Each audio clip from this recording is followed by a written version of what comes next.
娘，包大人来了！包大人真来了！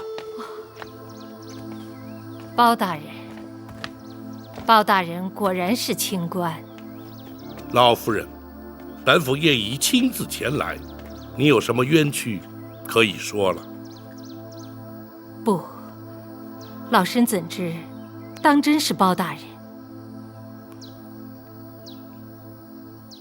老夫人目不能视，本府倒不知该如何取信于老夫人。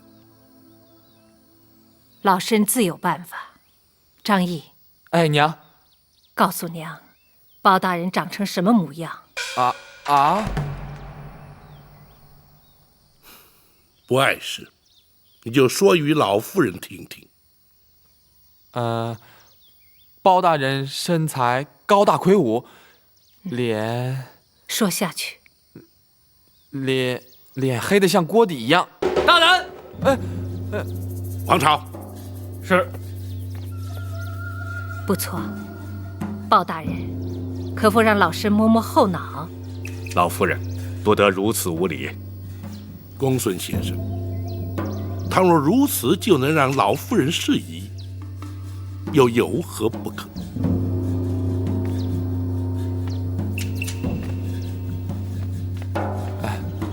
这儿，后脑果然有一凸起，正是包大人没错。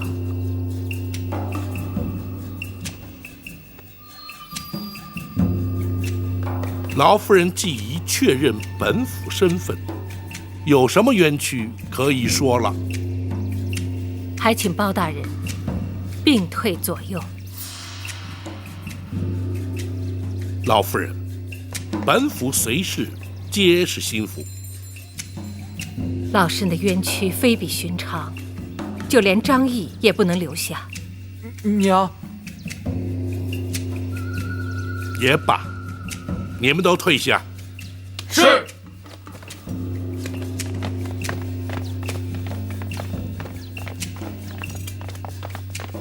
老夫人，可否容学生在场？你是？学生公孙策。哦，你是包大人身边的文胆谋士，你见多识广，足智多谋，有你在，可以助包大人一臂之力。你可以留下。多谢老夫人。老夫人，如今可以说了。包青，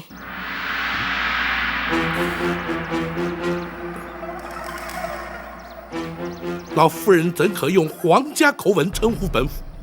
依法论罪，便是犯了欺君大罪。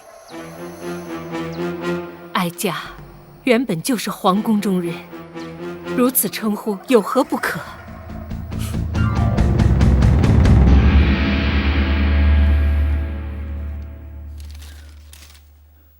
展昭去了献空岛。是的，包大人在书信之中言道，5日期限之内必定有所交代。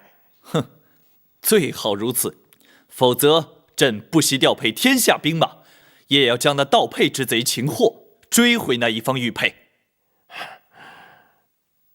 臣愚昧，臣不解的是，那方玉佩果真如此重要吗？或许在一般人眼里，那只是一块昂贵的玉佩而已。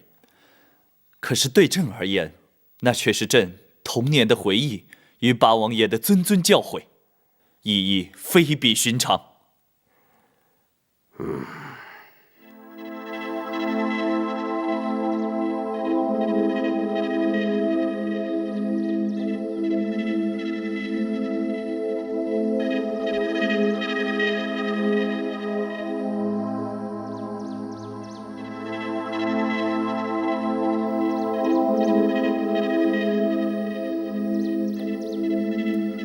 老夫人说是皇室中人，但不知是哪位王爷亲眷，来自何州何府？哀家本是赵氏家眷，来自包青执掌的开封府。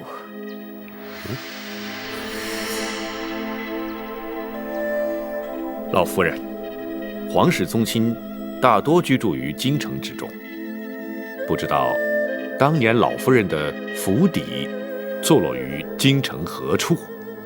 皇宫内院。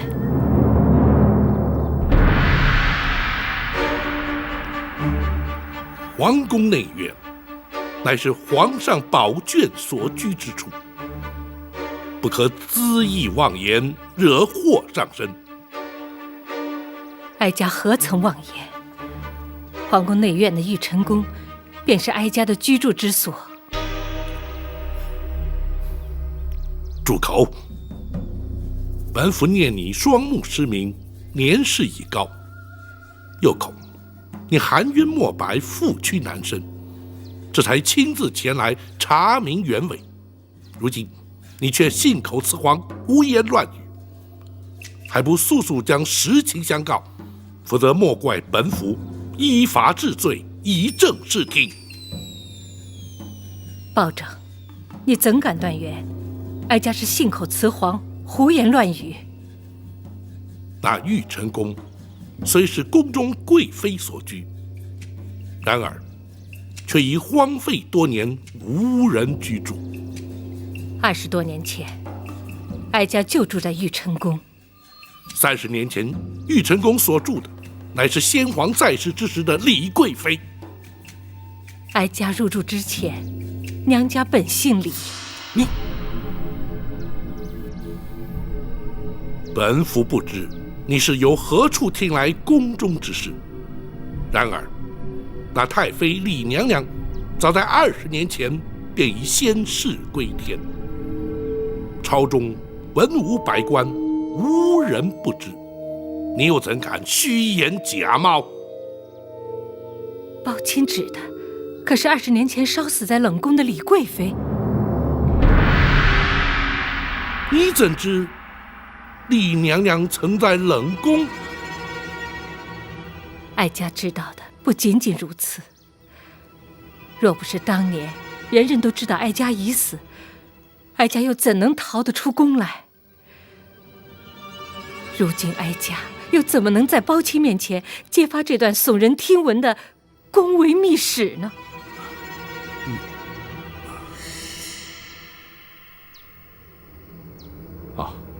老夫人之言的确耸人听闻，只是事关重大，又事隔多年，一时之间恐怕还难以查证老夫人所言是虚是实。不知老夫人要如何取信于包大人呐？公孙先生果然是心思缜密。若是哀家拿不出证据，不但取信不了包大人，哀家的20年冤屈，恐怕也永无昭雪之日了。不错，本府一生办案，讲求的便是真凭实据。倘若老夫人提不出凭证，宝钦无需担心，哀家有先皇所赐，20年来珍藏遗物，从不敢随便离身。哀家等候的就是这一天。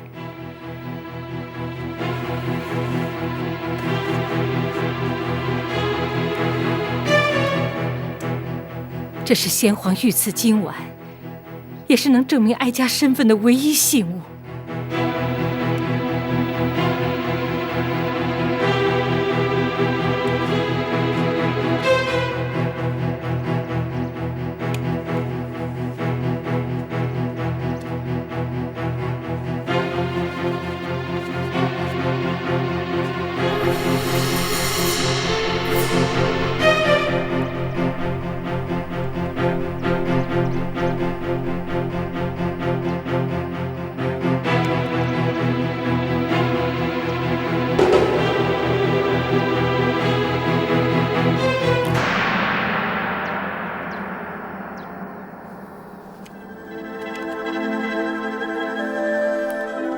这金碗当真是当年先皇御赐？岂能有假？普天之下只有2枚，哀家有1枚，还有1枚。还有一枚客友，金华宫刘妃。可是当今刘太后，不错，就是她。当时距今已有20多年了。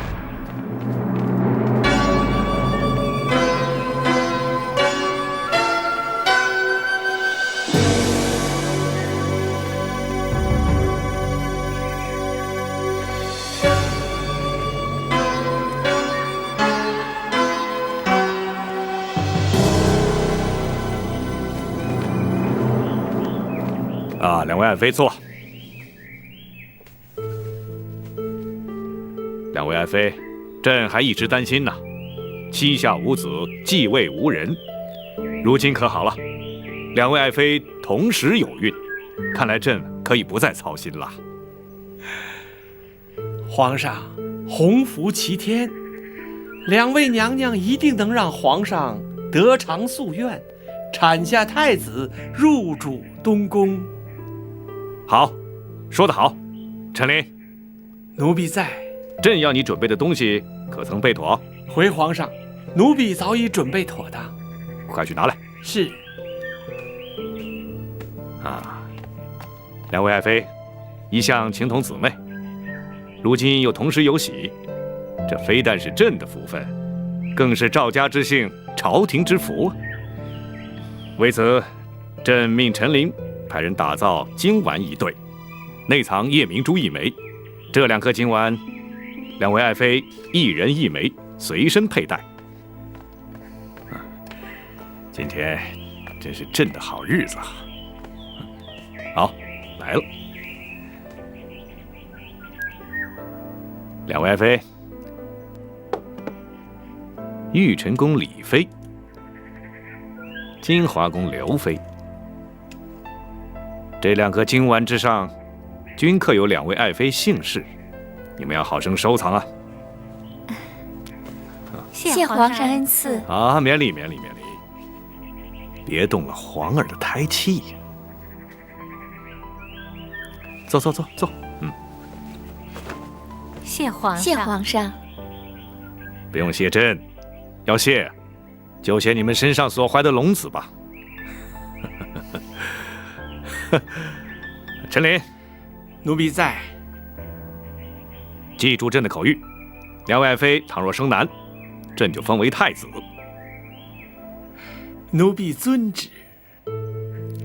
可是，怎么？倘若两位娘娘均产下龙子呢？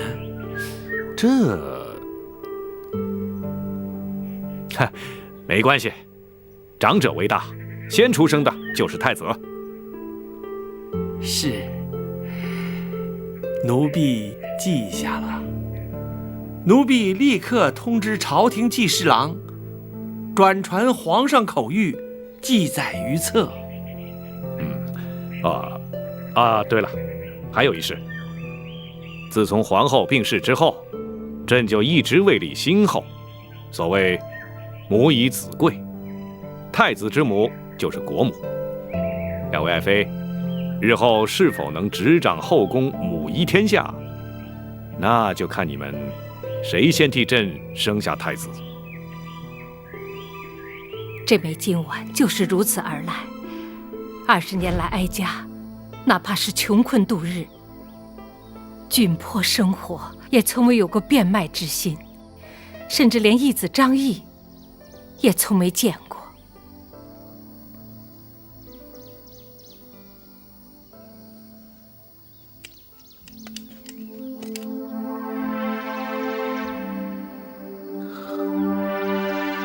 大人，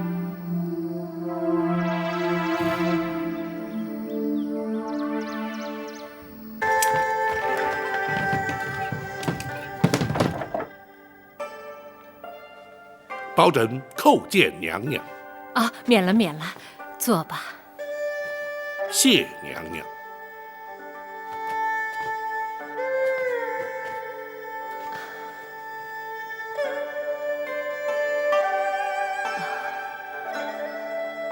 20年了，哀家几乎已经忘记打扮光鲜洁净是个什么样子？娘娘委屈了。不，为了等候今天，再多的委屈，哀家也心甘情愿。娘娘身份特殊，为防走漏消息，增添无谓的困扰，包拯自作主张，将娘娘接至庙中，并以老夫人相称。权宜之计，还请娘娘不罪。你处事谨慎周到，哀家又怎么会怪罪于你呢？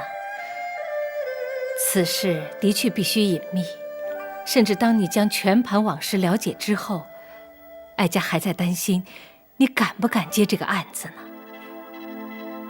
娘娘何出此言？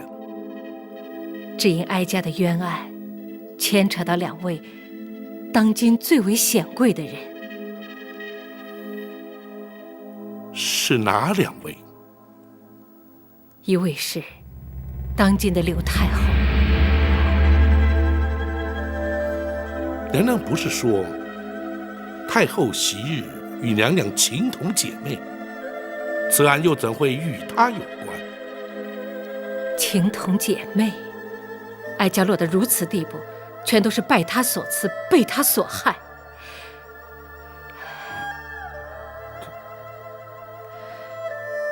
当年，哀家的预产期比她早，临盆之际，先皇来到玉晨宫探视。爱妃啊，太子就在爱妃的腹中，就看他打算什么时候出来了。皇上怎么又来了？现在是男是女还不知道呢。皇上怎能肯定一定是男婴呢？错不了，产期就在这几天，朕有十足的把握。是啊，一定是位太子。如果明日出生，可就和八王爷同月同日生辰了。哦，哎呀，朕差点忘了，明儿个朕是玉帝的寿辰呐。真巧，若是能和八贤王一样的生辰，那日后肯定和八贤王一样贤德。但愿如此啊。陈琳，奴婢在。去玉果园采些应时果品，与八贤王送去。奴婢遵旨。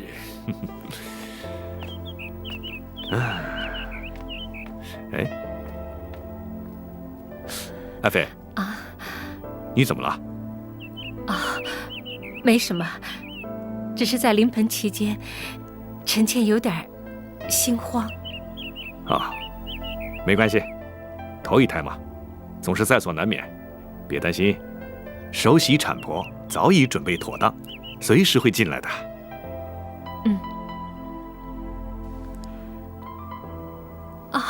爱妃，你怎么了，爱妃？爱妃，爱妃，快生了，快生了，快生了，快来人啊！找产婆进来，快找产婆进来！是。爱妃，别慌啊，马上就好啊。来，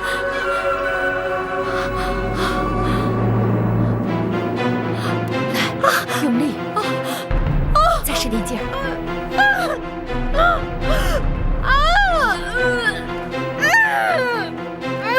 再用力。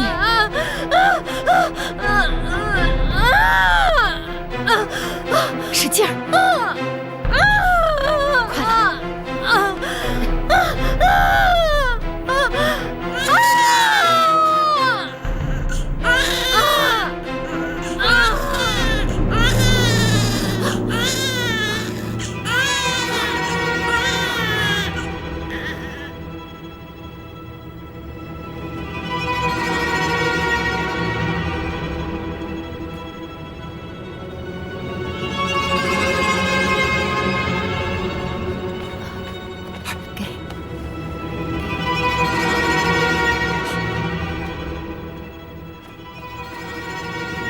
但不知娘娘当年所生是男是女？不论是男是女，等哀家醒来以后，出生的婴儿就变成了不知名的怪物。此话怎讲？郭槐与产婆尤氏勾结，趁乱将婴儿以剥去皮的狸猫调换。先皇得知，一怒之下，将哀家打入冷宫。其实这一切，全是刘妃在暗中指使。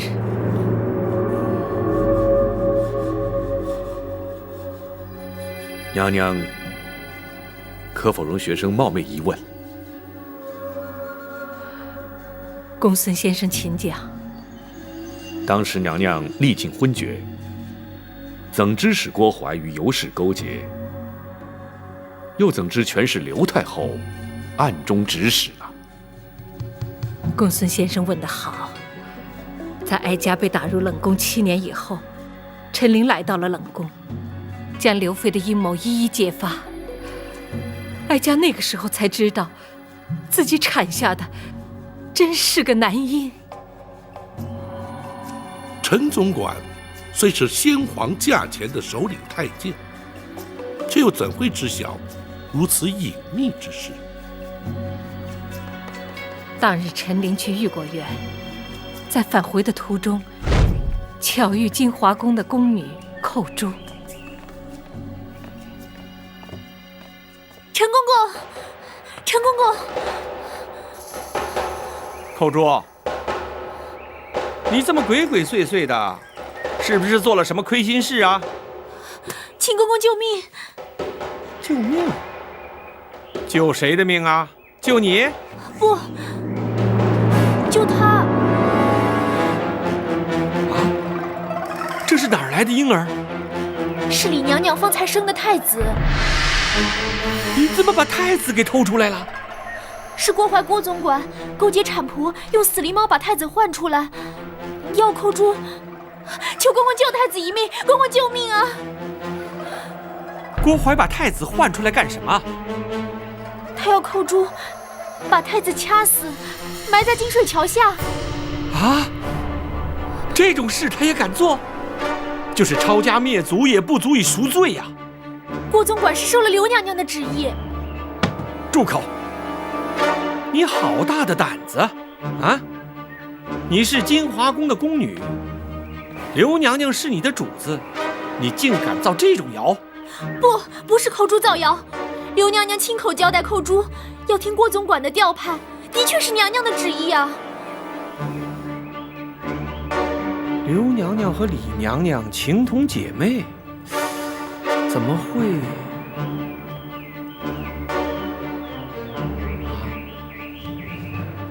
难道是为了争夺正宫娘娘之位？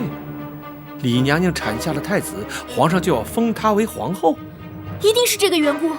公公，你快把太子带出宫去，如果被郭总管发现，恐怕我们都得赔上性命啊。不错，干下这种大逆不道的事，一定会杀人灭口。可是我能把太子带到哪儿去呢？哪儿都行，只要出了宫，先保住太子的命再说。寇珠，你是刘娘娘的心腹，否则她不会让你参与这种事。可你为什么要背叛她呢？公公，寇珠虽然只是个下人，可是还懂得道理。太子是皇上的亲骨肉，大宋朝未来的君主。只要是大宋子民，人人都该拼着性命地保护他。再说，孩子是无辜的，不能让他成为争权夺利的牺牲品呢。寇珠，你这丫头的忠义之心，更显得郭槐和刘娘娘的卑鄙险恶。你放心，就算拼了我这条命，也要把太子安安全全地送出宫去。多谢公公成全，多谢公公成全。不，身为人臣，这也是我该尽的本分。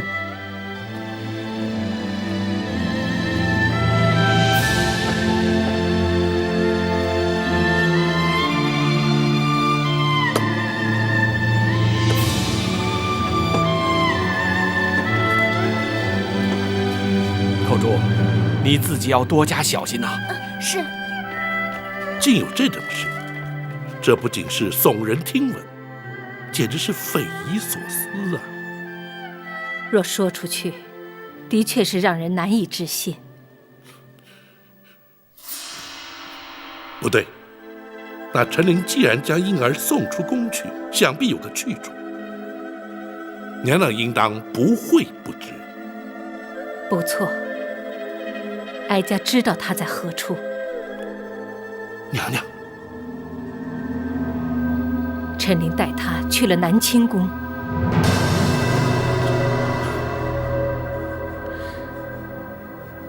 南清宫是八王爷的府邸，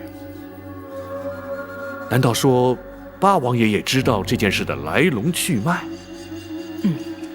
不仅如此，八王爷还把他带到自己府邸，与其他皇子一起抚养。娘娘适才言道，此案涉及2位当朝显贵，这第2位，莫非就是当今皇上？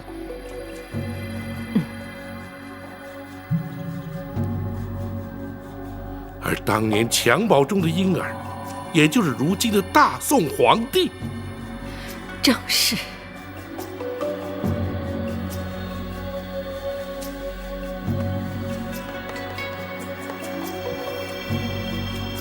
好一位贤德忠心的八贤王！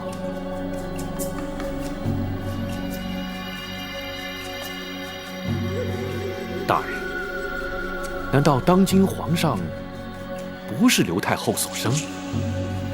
因果报应。在哀家被打入冷宫以后，他虽然也生了一名男婴，并封为东宫太子，他自己也如愿以偿地坐上了正宫之位。不幸的是，太子6岁时得病身亡，终究还是落了一场空。先皇伤心之余，从此沉溺于道家之学，并由诸王皇子之中遴选太子。八王爷便是趁此时机，将先皇亲子送入宫中，保住了先皇血脉。然而，当时八王爷因何不向先皇禀告此事呢？后宫权力倾轧，自古皆然。当时若是揭发此事，非但难以取证，甚或危及太子性命。八王爷隐忍不报，也是情非得已。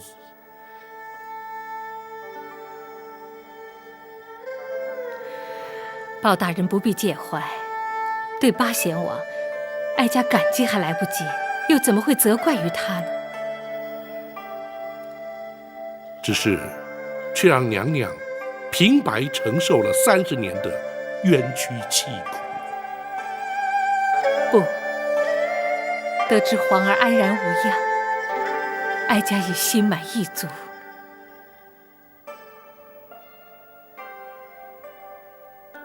既然八王爷要隐瞒此事，那为何陈总管却在7年之后去冷宫禀告娘娘呢？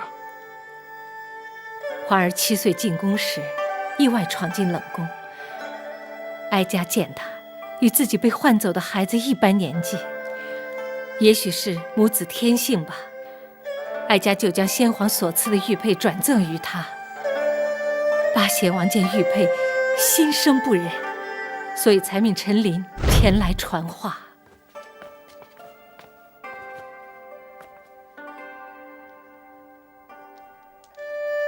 娘娘，有人看您来了。冷宫静地，又有谁会来看我？回娘娘，是奴婢陈琳。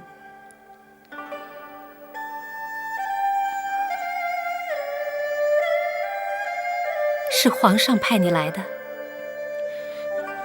不，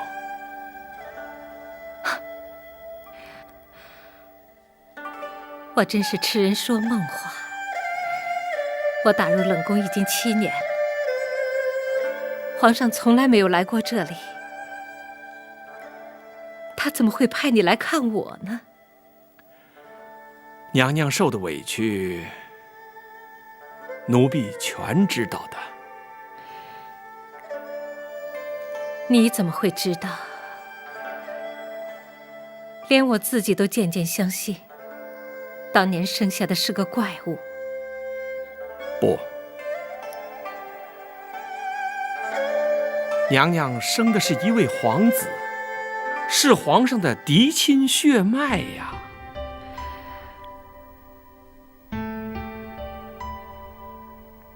你说什么7年来，小皇子一直在八王爷府邸。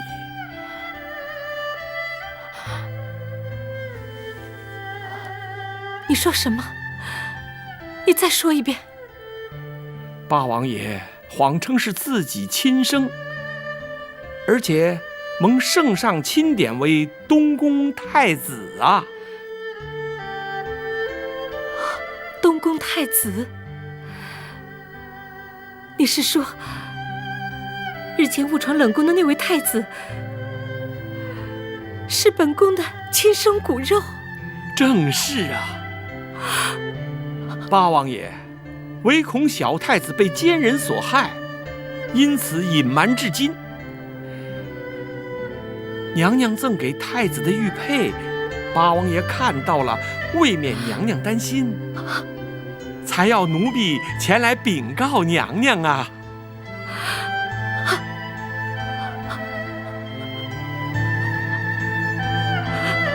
果真。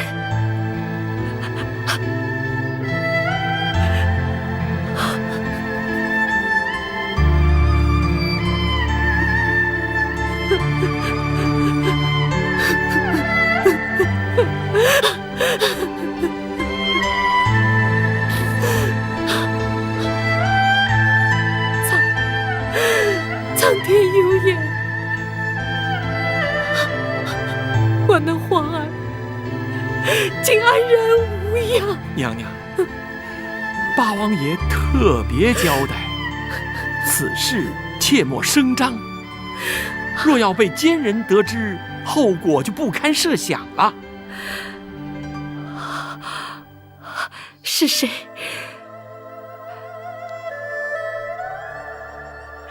是谁如此心狠手辣，连八王爷都如此顾忌？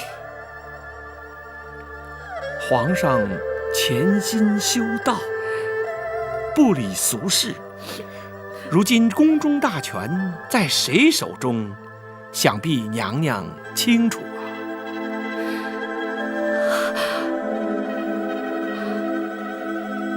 是他。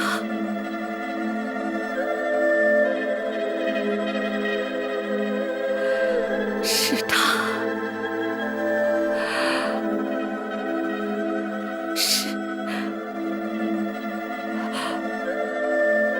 是刘妃。正是他呀！刘娘娘觊觎正宫娘娘大位，才指使郭槐定下这狸猫换太子的阴谋啊！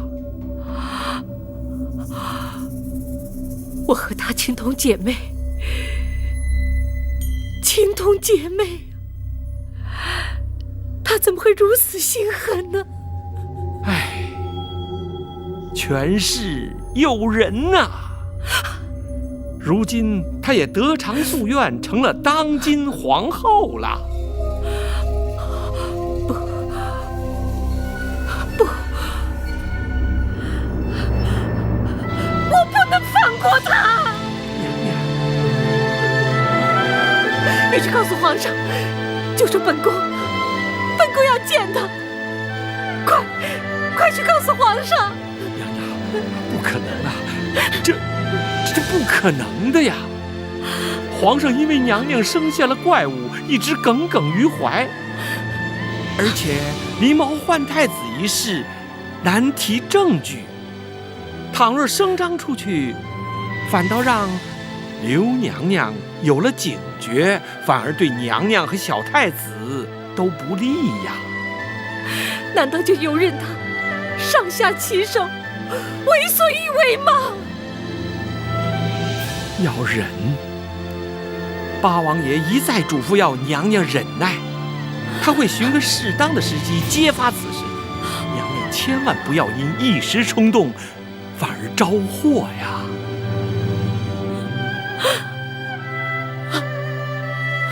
为了确保皇儿平安，哀家也只好忍耐，只好每天夜里焚香祝祷，祈祷上苍保佑皇儿，盼他不受伤害。既然如此，娘娘又怎会诈死逃出宫去，又怎会隐姓埋名长达20年呢？不错。皇宫内院门禁森严，冷宫更是严禁外人进出。当年太子年纪幼小，或可侥幸闯入，娘娘却是断无逃出之理。机缘凑巧，也就是那刘妃心怀鬼胎，她恨不得将哀家除之而后快。不知在哪里听到了消息，竟然向先皇诬告我，说哀家每天黑夜焚香，是诅咒先皇。岂有此理！他竟敢诅咒于朕！皇上请息怒，你娘娘这么做只是一时想不开，臣妾相信她也不是真的那么怨恨皇上。生下妖孽，朕没有赐他死，他反倒怨恨起朕来了。启禀皇上，李娘娘生性温顺，不会怀此恶毒心肠，还请皇上圣察呀。陈总管，他若不是诅咒皇上，那他为什么要半夜3更的烧香呢？陈琳，奴婢在。传朕口谕，此地非7尺白绫要他自尽谢罪。皇上，还请皇上三思啊！皇上，您就原谅他这一回吧。不行，朕意已决。陈琳，你是首领太监，这件事就由你去奉旨执行。皇上，大胆！你敢抗旨不遵？奴婢不敢，奴婢遵旨。郭槐，奴婢在。你是后宫太监总管，你听着，1个时辰之后，去冷宫验明正身。奴婢遵旨。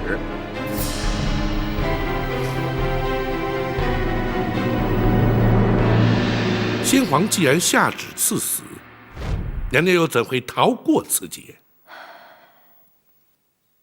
提起此事，也实在令人心酸。除了陈琳之外，冷宫总管秦凤也是个忠心之人。正当他们2人在无计搭救之时，为什么非要置我于死？娘娘，时辰紧迫，娘娘若不立刻逃出宫去，就性命难保。是啊，怎么逃？宫中禁地，守卫何等森严，逃不掉的。算了，不会有机会的。娘娘请放宽心，奴婢有法子让娘娘逃出宫去。就算如此，郭槐不见尸首，岂肯罢休啊？一旦禀明皇上，究竟还是会被追回来的。回娘娘，有尸首。这话怎么讲？奴婢已安排好了替死之人。替死？是啊。云中，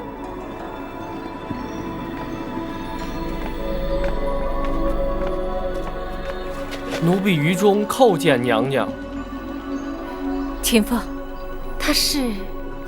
回娘娘，于中是冷宫的小太监。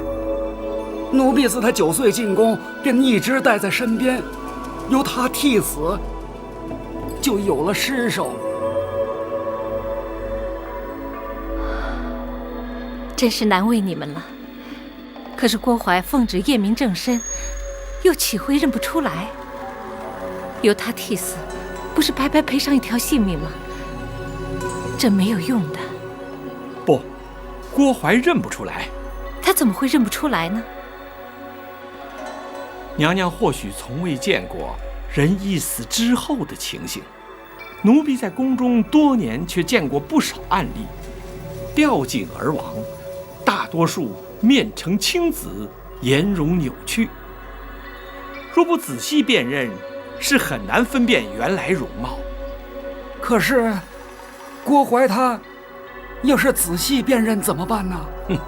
那郭槐心怀鬼胎，问心有愧，谅他也不敢正眼去看。娘娘，奴婢相信，这一定能瞒过郭槐的。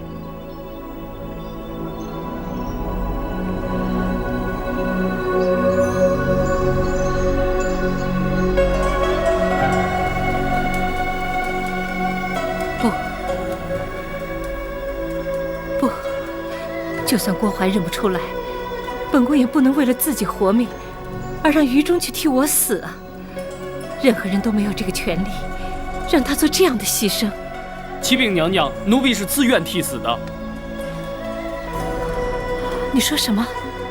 奴婢自幼进宫，跟随秦总管学到了不少忠义的道理，能为娘娘替死是奴婢的福气，奴婢心甘情愿。不，本宫不同意。请娘娘成全奴婢的一片忠心。让你替死，固然可以让你得到全忠，可是本宫却成了不义之人，本宫万万不能同意。娘娘，娘娘，请娘娘和于中互换衣服。奴婢在城外已安排好了人接应，再迟，郭槐一到就来不及了。不，请娘娘为太子殿下着想啊！倘若娘娘奉旨归天，太子殿下恐怕永远不会知道娘娘是他的亲生之母啊！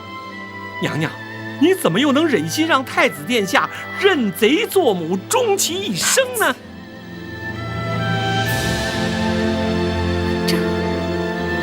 只要留得性命在，终有一天，太子殿下和娘娘能够母子团圆。届时，非但能洗刷娘娘的冤屈，更能让这是非黑白、善恶对错昭然于世啊！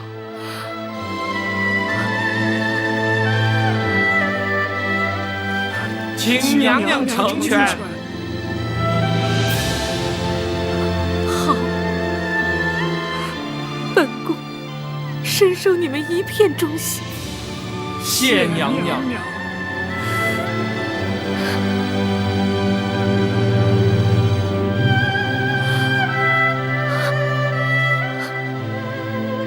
好一个忠肝义胆的小于中！无论是于中，还是秦凤、陈琳，他们都是哀家生命中的贵人。若无他们帮助，哀家恐怕早已命丧九泉了。娘娘，既然那秦凤替娘娘安排了接应之人，又怎会让娘娘流落至此，饱受穷困苦难呢？也是造化弄人，秦凤的确派人接应了哀家，而那个人在接应哀家前往避难之所的途中，不幸染病身亡。哀家举目无亲，四处游荡，盘缠用尽，只好乞讨为生。那个张毅原本是个小乞儿，哀家将他收为义子，相依为命。如今他已长大成人，以卖菜为生，奉养哀家。日子过得虽然清苦，倒也能够勉强度日。宝琴，臣在。如今你已经明了了此事的来龙去脉，哀家的冤案，你可还敢接？回娘娘，如今已无关乎敢或不敢。包拯身为人臣，却图令太妃娘娘蒙冤受屈，一事不忠。如今，包拯定当竭尽心力，为太妃娘娘平反。有你这句话，我就安心了。禀娘娘，事关重大，不可不慎。为求掩人耳目，请娘娘全充包拯失散多年的远房表亲，也好名正言顺同返京城。恳请娘娘恩准。一切就依你。谢娘娘。娘娘，学生敢问，娘娘的双目是如何失明的？哀家也不清楚，不知什么时候就看不见了。可否让学生替娘娘看看？哦，公孙先生还能治病？公孙先生精通岐黄之术，或可查出些端倪。既然如此，就有劳公孙先生看看吧。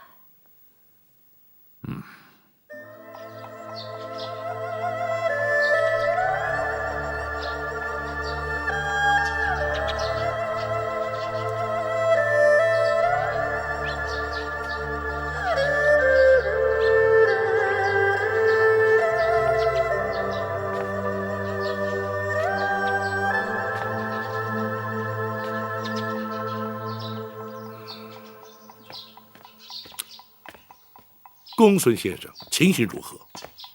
大人，老夫人是因为念子心切，终日以泪洗面，导致哭瞎了双眼。可有复明之计？拖延时日过久，恐怕难下定论。学生尽力而为。大人如今作何打算？此案牵涉太广，一时尚难有对策。然而无论如何，都必须尽快回京，以免夜长梦多。王朝马汉在，准备一顶软轿为老夫人代步，一旦准备妥当，立刻启程回京。是。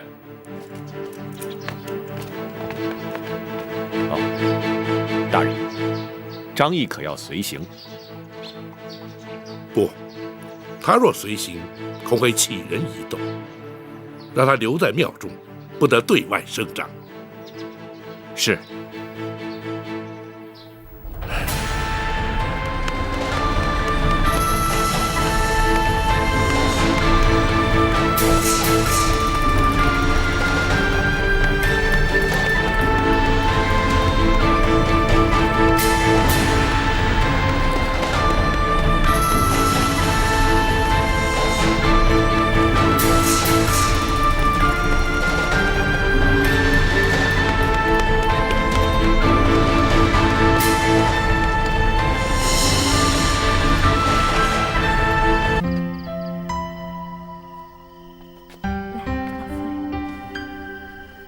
你且先行退下。是。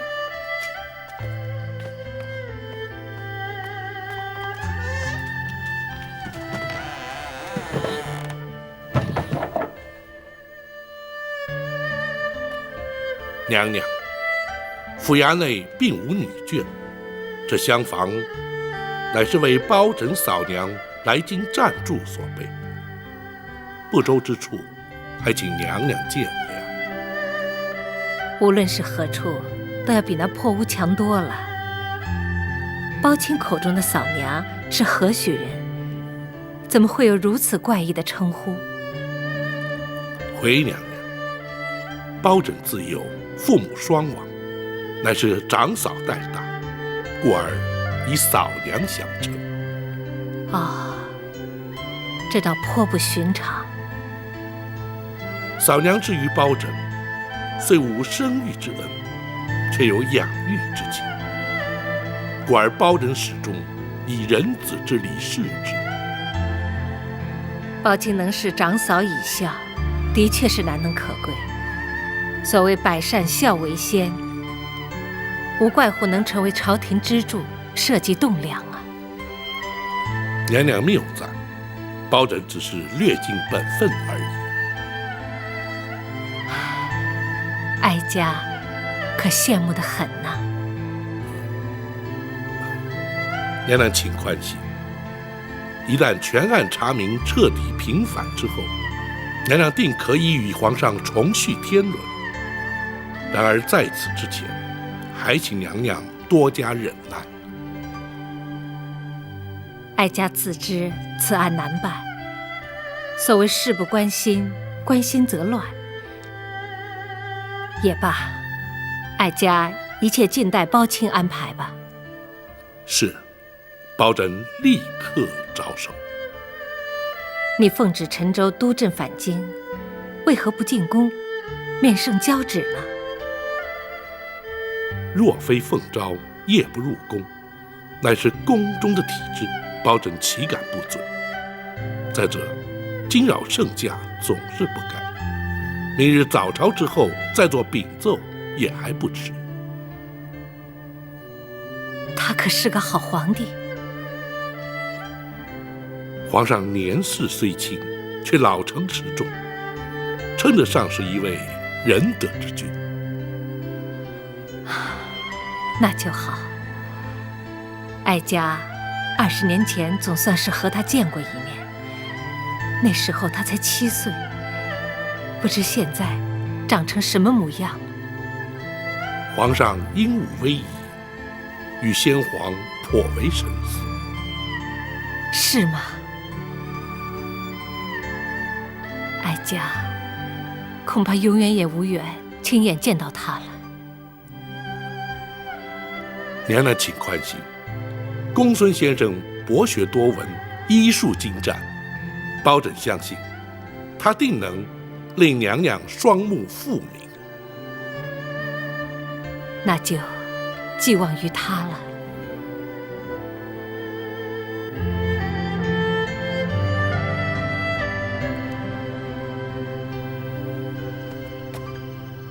大人，学生翻遍医书，搜尽枯肠，总算是不辱使命。哦，公孙先生可是已有医治之法？大人，老夫人抑郁终日，以泪洗面，双目血路受阻，挚爱难通。久而久之，经脉受损，导致失明。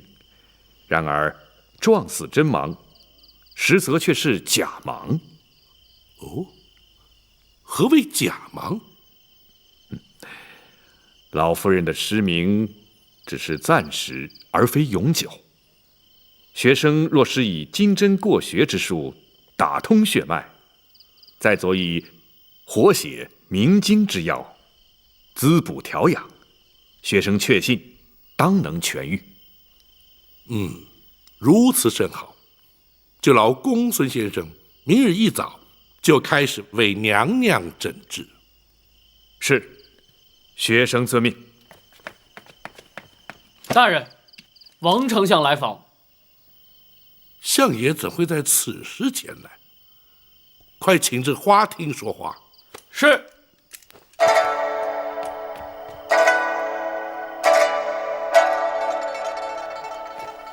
相爷请。相爷，请坐。相爷营夜来访，可是有何急事？包大人，该着急的应该是你吧？你怎么反倒像没事人一般呢？相爷此话怎讲？皇上下旨要你去陈州督镇，你怎么竟然把安乐侯庞玉给铡了呢？相爷，那庞玉克扣赈粮，私吞赈银，更假借赈灾之名，广征民工，营造私宰，强裸民女，成其私欲。数十万灾民非但未蒙朝廷恤灾之力，反遭欺压荼毒之害。包拯既然奉旨督政，若不扎他，岂非有亏职守，愧对皇上？老夫早该知道，当初皇上让包大人前去陈州督阵，那就注定了会要庞玉的性命。相爷，莫非相爷认为包拯处置失当，或是皇上指责包拯所为不该？不是，那倒不是，只是你好歹先禀奏过皇上，再办庞玉也不迟嘛。时势所逼，情非得已。若不当机立断将他处死，非但民愤难消，民怨难平，一旦饥民被逼，沦为盗贼，灾民被迫结为暴民，一场浩劫于焉而生。届时，朝廷威信荡然无存，又岂是皇上所乐见？老夫也知道，包大人言之有理，皇上也明白包大人所作无差。可是皇上毕竟要面对庞太师与庞娘娘嘛，这父子连心，姐弟情深，皇上实在不堪其扰啊。若是如此，且让包拯面见太师与娘娘，或可为皇上分忧。不，千万不可！皇上就是担心包大人与他们碰上，所以才要老夫半夜赶来知会你。皇上已经下旨，要庞太师陪着庞娘娘前往陈州，为那庞玉料理后事，并且要老夫转告包大人，明日早朝之后前往御书房面圣。可是不准再提那庞玉的事了。是，包拯遵旨便是。还有，贼人夜闯进宫盗佩一案，皇上势必要追问，所以老夫特来提醒包大人要预做准备。那块玉佩对皇上至为重要，无论如何都得追回来，否则此事，恐怕是难以善了啊。多谢相爷提醒。还有一件事，相爷，看来包拯替相爷的确惹了不少麻烦呐。老夫要提的不是公事。哦，相爷请讲。听说包大人从陈州带回来一位亲眷。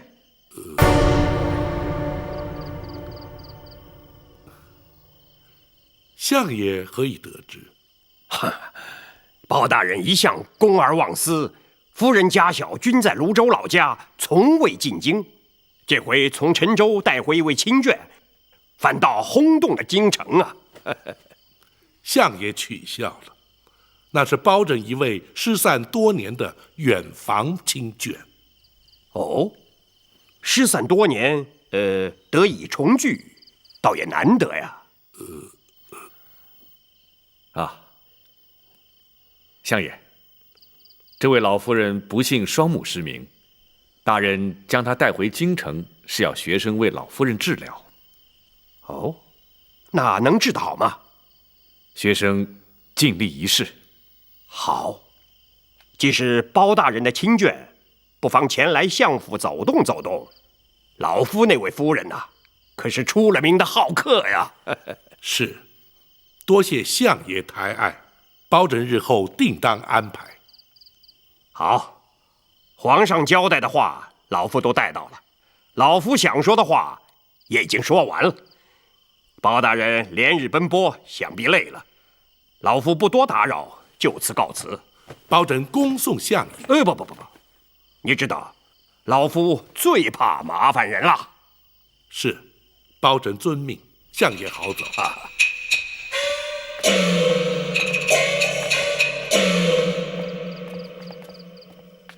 想不到，老夫人进府的事居然传了出去。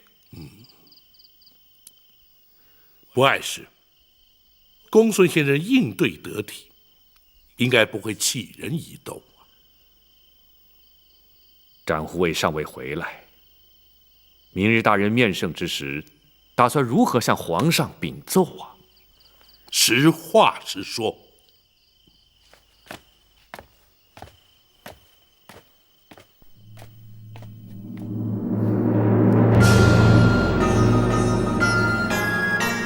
展护卫有把握把玉佩追回？回皇上，臣确信展护卫必能不负所托。那夜闯进宫盗佩流书的究竟是什么人？据展护卫指称，此人来自江湖，人称锦毛鼠白玉堂。只因皇上赐封展护卫玉猫称号，心生不服，故而入宫盗宝，意在逼展护卫出面，而并无不利于皇上之心。朕自诩无愧对于臣民百姓，倒也无惧。倘若惊吓到太后，岂非陷朕于不孝？你执掌开封，却让人闯入进宫，朕要听听你怎么说。回皇上，那白玉堂武艺超群，宫中卫士恐怕皆非其敌手，遭他闯入，是因力有未逮。然而包拯也难脱失职之嫌，请皇上下旨降罪，臣绝无怨言。皇上，案发之时，包大人与展护卫均不在京师，所谓鞭长莫及，还请皇上不罪免罚。行了，这点道理朕岂会不明白？只是那白玉堂入宫盗佩，是因为朕封展招玉猫之故，乍听起来怎么像是朕的过错了？臣惶恐，臣绝无此意，请皇上慎查。朕不是怪罪于你，只是不满那白玉堂。好了，一旦将他擒获，立刻把他带进宫来，朕倒要看看他是何方神圣，竟然偷到朕的身上来。臣遵旨。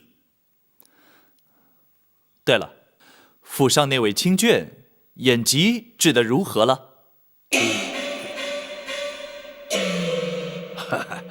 包大人休怪老夫，你携眷返京极不寻常，就连皇上都有所耳闻。皇上问起，老夫怎能不说？相爷，的确不能怪王丞相，是朕主动提问的。皇上日理万机，操劳国事，包拯不敢因私务而惊动皇上。这就是包青的不对。你乃是朕的肱骨之臣，朕表示关心，难道不对吗？臣不敢。包大人，皇上是以仁孝治国，既然尊长有疾，子侄焉能不忧啊？包大人公务繁重，若是再为家务所累，岂不反倒让皇上心中不安了吗？包拯绝不会因私害公。行了，朕知道你一向公而忘私，既然朕已开口询问，难道包青就不打算回话吗？臣不敢。那位老夫人正在府中由公孙先生整治，请皇上万勿挂心。好，公孙先生神医神术，想必能够治愈。若需要宫中御医协助，包青尽管开口。谢皇上隆恩。照方抓药，细火慢煎，每日3副，饭后服用。是。公孙先生，老夫人，老身这对眼睛，你真的能治好吗？回老夫人，学生自信有8、9分的把握。若果真如此，公孙先生真不愧是老身的再造恩人了。学生不敢。不过，有一件事情，务必要请老夫人全力配合。验医治病，当遵医嘱，此乃天经地义之事，请公孙先生明讲。是。老夫人的眼疾非一朝一夕所致，实乃因思念亲人，过度忧伤。如今学生施以金针过血之术，再佐以明目活血之药，只要安心调养，当可痊愈。不过在此期间，千万不可焦虑激动，否则恐会前功尽弃。这一点，尚请老夫人要多加克制。好，公孙先生的嘱咐，老身会牢记在心。多谢老夫人。公孙先生所言是真，亦或是只为了安抚老夫人？大人，两者皆有。学生担心，大人追查此案之时，老夫人会饱受刺激，一旦过于激动，非但对病情不利，甚至有碍于大人查案，故而先期诱导，防患于未然。公孙先生果然顾虑周到。大人谬赞，但不知大人打算由何处查起？南清宫八王爷府。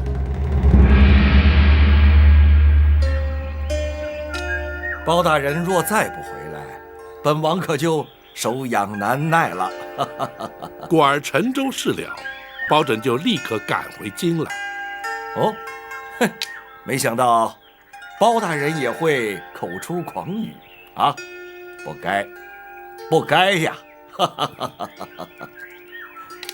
王爷怎知包拯所言不实？哎，贼人夜闯进宫，盗佩流书，惊扰圣驾。包大人难道不是为了此事赶回来的吗？的确难逃王爷法眼，正是为此。哼，追查的如何了？展护卫已前往追击，日内当可将玉佩追回。那就好。若是追不回玉佩，皇上势必耿耿于怀，睡不安枕了。圣驾遭到惊扰，皇上心中不悦，包拯犹能理解。为了一方玉佩，让皇上耿耿于怀，却让包拯不解。此佩对皇上来说意义非比寻常。包拯愿闻其详。那方玉佩原本是太宗皇帝生平最爱之物。先皇被立为太子之时，太宗皇帝便以此玉佩相赠。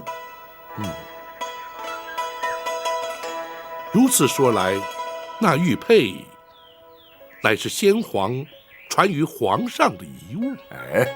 不，皇兄当年将此佩赐予了一位宠妃。但不知是哪位娘娘？是……往事已矣，人事全非，不提也罢。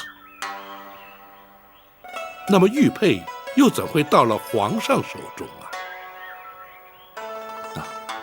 皇上7岁那年被选立为太子，进宫之日，偶遇这位皇娘，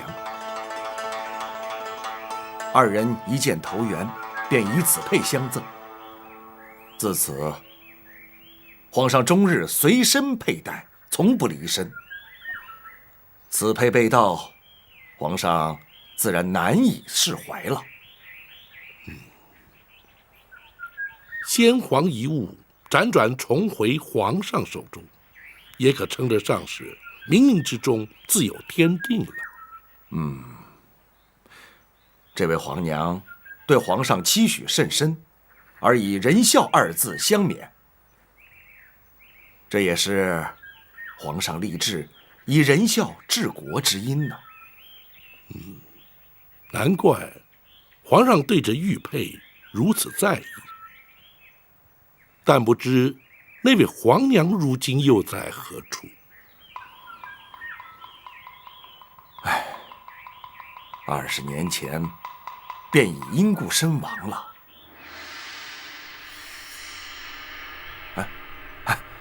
下棋，不说这些陈年往事了。是。